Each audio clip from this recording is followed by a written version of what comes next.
Hello and welcome to the Business of Being an Author. I'm Chris Ashmore. If you've written a book, it immediately elevates your credibility as an expert, and it's more likely that you'll be accepted or receive invitations to be on radio and TV or in newspapers and magazines to talk about what you know. Andrew Griffiths has been a prolific media contributor since he wrote his first book 30 years ago, and today he explains how to get in the media and how to leverage it.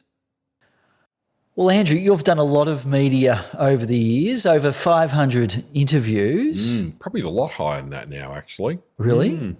What impact has that had on your business? Wow, it's been huge. And again, in terms of building my my profile as an author and building my business around that, it's been phenomenal. The credibility, of course, to have that much media across radio, TV, newspapers, magazines, podcast, in-flight, things back when that was a thing. I don't even know if that's a thing anymore. In-flight recordings, who listens to in-flight Qantas now, or any of those kind of things.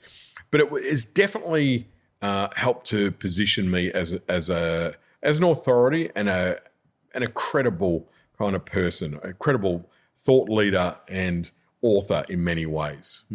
How has being an author got you into the media? Yeah. So one thing that I realised early on, like before I was an author, because I was in marketing and a marketing business, I worked with the media quite a bit. So I had a marketing and PR firm and little firm, I mean, it sounds glam, don't get excited. It was in Cairns.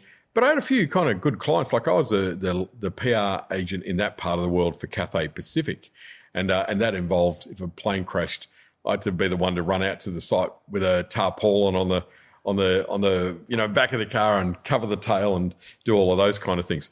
But so that was my life before. But when I actually then became an author, the main thing was I got a lot of media interviews because of interest in the topic. So a book would come out, you would do a media campaign. The publisher would tend to do a media campaign.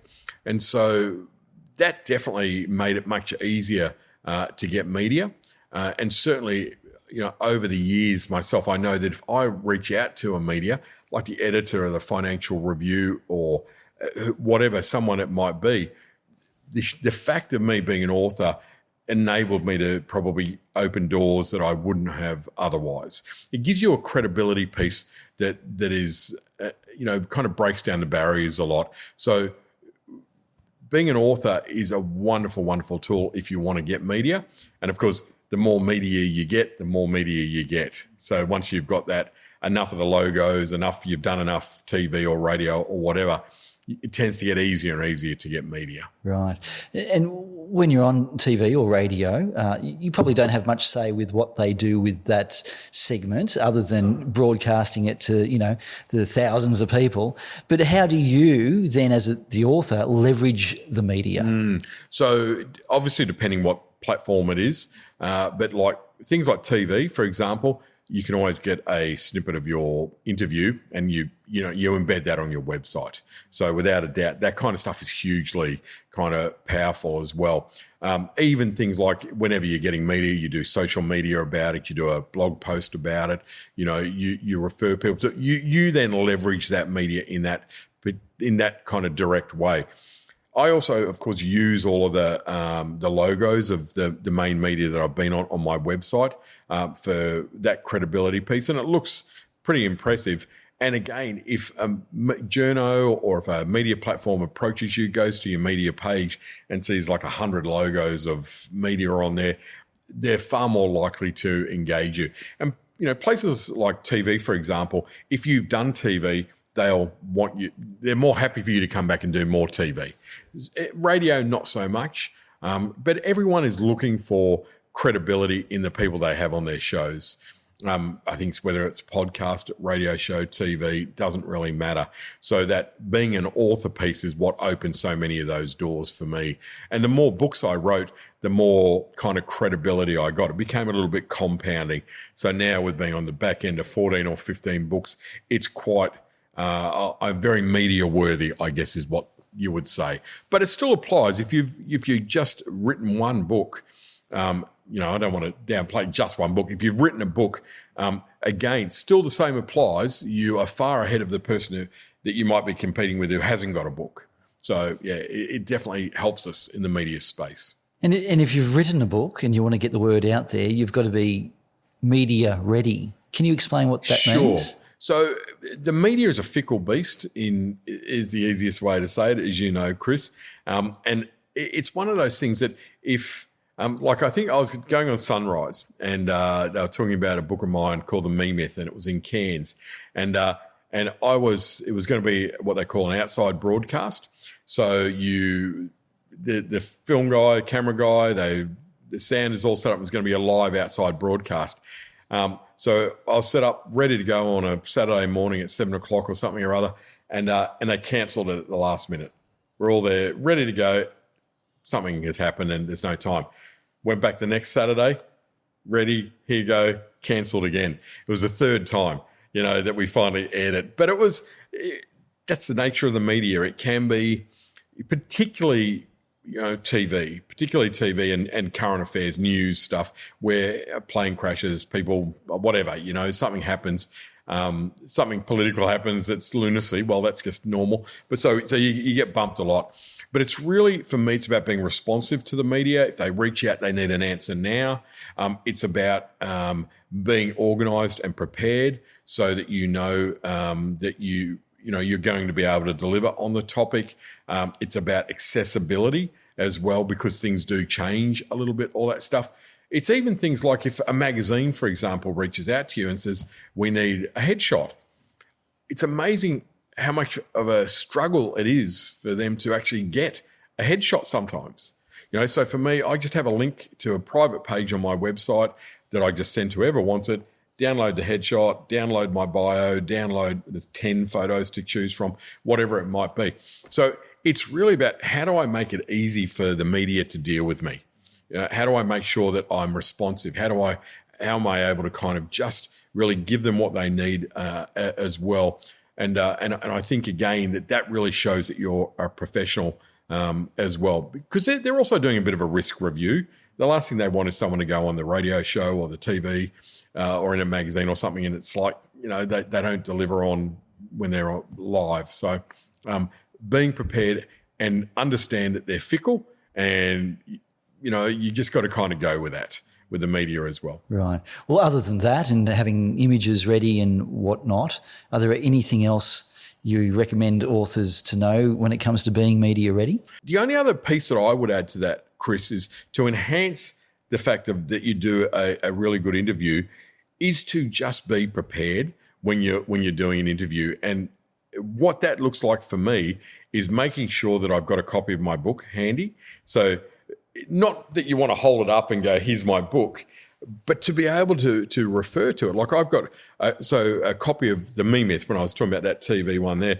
It's got all blue Post-it notes on it and corners. It's my media version. And I remember, they asked me a question and you can do it like on a radio show. It's quite easy. Oh, yeah, that's right. Chapter 23 was around that. So, I'm deeply prepared. Like I did a segment on the Today Show, I think it was, about side hustles in business a little while back, a TV spot. And again, I had to send through to them what are the side hustles that are current, how much people are earning, etc. So I just made sure I had a printout of that with me as well, so that I could have that just off camera, and just made sure that, they're going to talk about what I'd already sent through. So I had to make sure I had that available. I think a little bit also about the kind of questions you can rehearse the answers a little bit in your head. So it's about prep, really, I think is what it's all about. What about using a PR firm? Do you do that, or would you recommend doing that? Yeah, absolutely. And again, with what we're talking about here, again, this building a business as an author where we really do want to get media, without a doubt, using a PR firm is a great idea. Now, there's a few elements that I've used different PR firms over the years. And if you're publishing your book with a traditional publisher, they will be doing PR for you around the launch of the book. Now, the only problem with that is people think, I'll go and get published with Wiley or Simon & Schuster or a big publisher, and they will do a lot of media. the reality is that they generally have one person in their media department who's going to do the media for 200 books. So your 3 hours on a Tuesday afternoon is your media. And the bigger authors get more media and etc. So yes, they will do media for you and get you some interviews, but it really, I think, falls back to you as the author. So for me, if I'm using a traditional publisher, I'll do their PR, but I'll also engage my own PR firm for 3 months. So after the book comes out, I use them. Use a book professional is a key there, and there's some great ones in Australia. I use a company called Quickmark Media, and they do my PR campaigns. And look, the reality is that they have a very systematic approach, and they are going to get you media that you wouldn't get yourself, simply because that's what they do. They've got media connections, they have media relationships, etc. And we're talking about the TV stations. Everything. Yep. TV, podcasts, magazines, the whole kit and caboodle that a PR firm that's why you would be engaging them. Any TV that I've got has generally come from using a PR firm though, which is really interesting from that point of view. So there's a bit of cost obviously involved in using a PR firm, but if you've got a book that's coming out or come out and you go, wow, I really need some PR, it's actually a pretty good investment to get those credibility kind of logos as well that enhance your reputation and, build your credibility. In a previous episode, you talked about writing 400 pieces for Inc. magazine. Is there a secret weapon to getting those ongoing media gigs? Yeah, and a great question. And that's a really interesting kind of piece of the puzzle, because I use this approach to get regular features on radio as well, and other magazines and platforms when I've written lots and lots of articles. And the key for me has been, you're normally approached to write an article. And Inc. was like that as well for me. They said initially to write a couple of articles for them about a specific topic, which I can't recall what it was, but there was a specific need. What I do when I'm asked to do that, I send the producer of the show or the platform, whatever it is, I say, that's great, fantastic, this is my ideas. By the way, here's a list of another 30, 40, 50, 100 article ideas that I've got. And what that shows them is my depth, my ability to have all of these kind of, wow, you could talk about or write about or, film or whatever, all of those topics. Absolutely. So I did a 3-year stint on a Brisbane radio station, exactly that path. I was asked to come on and talk about my new book at the time, The Me Myth, and I sent the producer. That went really well. Then I sent the producer a little thank you email. By the way, here are, I think it was 50 other ideas that we could talk about around that same topic that you might like. She said, oh my God, can you come in every Wednesday morning at 7:00 for next 150 episodes that I did with them, and 300,000 listeners every morning. Hugely influential and beneficial for me. And it ran its race, and that's also good to know when to stop. Same with Inc. I did 400 odd articles. That was enough for me, for them, I'd moved on, and it was a great body of work, but it was time to move on. So showcase that you've got depth as an author and as a topic matter expert, as a thought leader, by suggesting some of the articles you can do. I've just literally done this for a magazine the other day, the same thing, where they interviewed me about pricing, and I casually mentioned, would you like a list of other article ideas that I could talk about? And I went, that'd be fantastic. I emailed it through, producer said, fantastic. I think we'll get you to do something every week if you can. Great. If an author is invited to speak on radio or television, and we're talking about media ready before, but having the ability to be able to talk off the cuff, knowing your content deeply, of course, but to be engaging, that's a skill in itself, isn't it? It is. And I think, again, look, I've got better at it because I've done a lot. I don't think I was that smooth when I first started, and it's pretty intimidating. I think being on the end of a video camera or film crew in studio is very intimidating. I remember I was on hold to do a call on 2UE many years ago, and while I was on hold listening to the show, we were going to talk about business marketing or something or other. The Prime Minister was on before me. So I'm sitting waiting to come on. Little Andrew is next, and the Prime Minister at the time is talking about some major issue happening in Australia, rah, rah. And then we're going to go to Andrew Griffiths, who's going to talk about business marketing or something. But for some reason, that was the most nervous audience. That was the most nervous interview I've ever had because it just felt too big. But I think, look, you start somewhere. I think the best bit of advice I would offer is really try not to get too much in your head. You know, you got to know your topic, but be authentic. If you forget something, laugh, smile, remember the interviewer's name, just say Chris all the time. That kind of helps. And that just honest. And, if you don't know the answer to something, go, I'd love to tell you the answer to that, Chris, but I got no idea.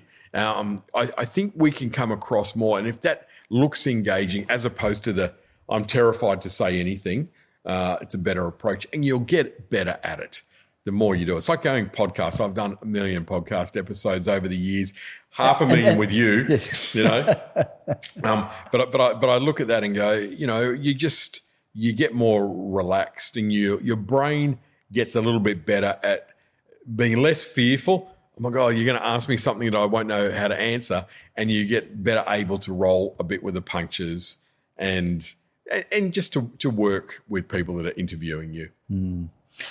Okay, for authors that are looking to get ready to engage with the media, what do they do? How do they start? So, again, get a little bit media ready, like figure out what kind of media, maybe you start locally is really a good little bit of advice. So most of my media when I first started writing or being the author was like I lived in Cairns at the time. So I engaged with the Cairns Post and the local radio 4CA and, there's a couple of other Cairns Connect, a local website, and those kind of things that we're just starting to come into play. Start close to home. It's a bit easier. If there's a local newspaper or a local radio station, they're often very receptive to authors as well. Cut your teeth on stuff that's a little bit easier. Go on a few smaller podcasts. It's not that hard to find a podcast or two that you could go in and kind of build your way up. Don't try and get on the Today Show as your first kind of port of call because it might not be your best work. Build up. Have a media kit, simple little media kit which identifies, a bit about you, your bio, some of your credibility about your book. If you've got other media logos you can put on there, add to that. That's something you could send through. And that's also where I would tend to have a list of the topics that I could talk about on there. So that's the piece. And then it's really a matter of saying, okay, well, I'm ready to go on the media now. It's really just reaching out to the local editor of the newspaper saying, hey, I'm an author of this topic. If you have a need to talk about marketing for small business or there's you'd like to do, to me to provide an article or do something, great. You start that conversation because all media, like every podcast needs guests, every TV show needs guests, every newspaper needs, articles. So that understanding that the media needs us as an expert is important. But just again, looking professional, being organised, having the right collateral, being ready goes a long way to helping you get media and keep getting media. Mm-hmm. Well, let's wrap this up. 3 action points. 3 action points. Okay. First one is reaching out to media is very intimidating, but we've got to shift that thinking a little bit and go, well, actually, the media needs authors. They need authors, the credibility we bring to the table. So your chances of getting media are dramatically increased when you're an author. So don't feel like you're going cap in hand, okay? That's my first kind of piece there. The media can be fickle, number 2, and so you've got to set yourself up for success, and we've kind of touched on that a lot in there. Make sure that you're organised, you're ready, you've got your materials, don't let their fickleness, take away from your professionalism. Like sometimes, TV stations stand up authors and they spit the dummy and do all types of, it's like, come on guys, that's the nature of their industry. So be rock solid. And again, play a long game. Build your reputation, build your profile. You want to say after you've done it, hey, that guy's great. We should get him back again. That type of thing. And then number 3 is to become that trusted kind of source where you, because of how you act and how you engage, that they look at you as an authority that they can call on time and time again. So that's now my role, more so than doing perhaps a lot of regular stuff, is that, Today Show, Sunrise, Koshy, one of those people might reach out to me and say, hey, Andrew, can you, do something here? I did a series last year where I interviewed some businesses in Sydney, and that was then, turned into a TV show. Because I'm a trusted source, I know I'll deliver. I know I'm professional. The radio guys, that I did that big long stint for, I was waiting at 6:45 every Wednesday morning for 3 years, like that. And they would be running late and they would push back and, all that stuff, but I was rock solid. So not only could I deliver on the content, but I could also deliver on my professionalism. So, you start to notice a similar theme with all the things that we're talking about in this business of being an author, that it's all about kind of doing what others maybe won't do to differentiate yourself. So, yeah, media, great opportunity. Don't be afraid of them. Be organised, be a professional. And the more media you get, the more media you will get. Mm-hmm. Great topic. Thanks, Andrew. Pleasure, Chris. Good talk. Nice. I like it. And that ends this episode of The Business of Being an Author with Andrew Griffiths. To learn more or to contact Andrew, please visit andrewgriffiths.com. Until next time, thanks for listening.